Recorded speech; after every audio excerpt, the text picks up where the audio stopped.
महाराष्ट्र की राजनीति एक बार फिर करवट ले रही है और इस बार सियासी घमासान का केंद्र है पुणे महानगरपालिका चुनाव।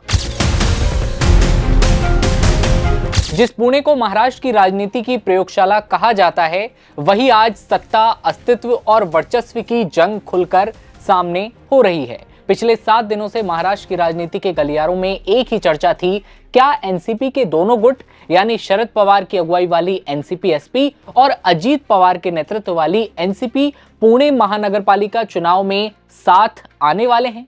लेकिन देर रात तक चली मैराथन बैठकों के बाद जो तस्वीर अब सामने आई है वो साफ है। पवार परिवार की सियासी दूरी और गहरी हो गई है। चाचा दूर है। सूत्रों के मुताबिक एनसीपी के दोनों गुटों के बीच संभावित गठबंधन पर बातचीत पूरी तरह टूट चुकी है और इसके बाद शरद पवार गुट ने एक बड़ा सियासी फैसला लेते हुए महाविकास अघाड़ी यानी कि एमवीए से दोबारा बातचीत शुरू कर दी है।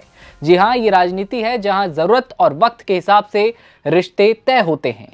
अंदर खाने ये बातें चल रही हैं कि अजीत पवार ने कोई आखिरी फैसला नहीं दिया और शरद पवार गुट की सारी मांगों को ठुकरा दिया।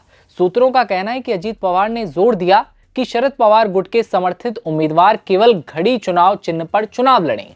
इधर अजीत पवार की एनसीपी ने शरद पवार की पार्टी को सिर्फ 35 सीटें देने का प्रस्ताव रखा। साथ ही एनसीपी एसपी की 68 सीटों की मांग को खारिज कर दिया। अजीत पवार खेमे की हर शर्त शरद पवार के खेमे को नागवार गुजरी। एनसीपी एसपी की तरफ से साफ कहा गया कि हमारे उम्मीदवार सिर्फ हमारे चुनाव चिन्ह तुतारी पर ही लड़ेंगे। बताया जाता है कि इसी मुद्दे पर गठबंधन की बातचीत टूट गई। अजीत पवार का तर्क था कि 2017 के पीएमसी चुनाव में जब एनसीपी एकजुट थी तब पार्टी ने केवल 43 सीटें जीती थी और इसलिए 68 सीटों की मांग अव्यावहारिक है। आज तक की एक रिपोर्ट में शरद पवार गुट के एक वरिष्ठ नेता ने बताया कि अजीत पवार ने सभी उम्मीदवारों को केवल घड़ी चिन्ह पर लड़ाने की शर्त जोर शोर से रखी। अगर हम ये शर्त मान लेते तो पुणे शहर में शरद पवार गुट की एनसीपी का अस्तित्व मिट जाता। इसलिए ये प्रस्ताव हमारे लिए अस्वीकार्य था। दरअसल ये सिर्फ सीटों की लड़ाई नहीं थी, ये लड़ाई थी सियासी पहचान की। सूत्र तो ये भी कहते हैं कि अजीत पवार से बातचीत टूटने के बाद सुप्रिया सूले, जयंत पाटिल और एनसीपी एसपी के दूसरे वरिष्ठ नेताओं के बीच एक अहम बैठक हुई। इस बैठक में सर्वसम्मति से फैसला लिया गया कि पुणे महानगरपालिका चुनाव महाविकास अघाड़ी के साथ मिलकर लड़ा जाएगा।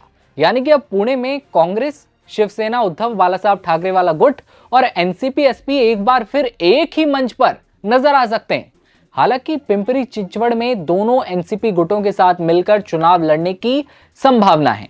इससे पहले शरद पवार गुट के अजीत पवार से गठबंधन की संभावना ने पुणे में एमवीए में दरार पैदा कर दी थी, जिसके चलते कांग्रेस और शिवसेना यूबीटी साथ मिलकर चुनाव लड़ने की सोच रहे थे। लेकिन अब एनसीपी एसपी के एमवीए में लौटने से तीनों दलों के बीच समन्वय बैठने की कयास एक बार फिर से शुरू हो चुके हैं और अजीत पवार ने शिवसेना प्रमुख एकनाथ शिंदे से कॉन्टैक्ट किया है। कहा तो यह भी जा रहा है कि अजीत पवार ने पुणे में शिंदे के नेतृत्व वाली शिवसेना के नेताओं से समर्थन मांगा है, लेकिन समर्थन मिलता है या नहीं ये देखने वाली बात होगी, क्योंकि कयास यही है कि एमवीए के साथ अब ये लोग साथ आ सकते हैं और एक बार फिर से मंच शेयर करते हुए दिखाई देंगे।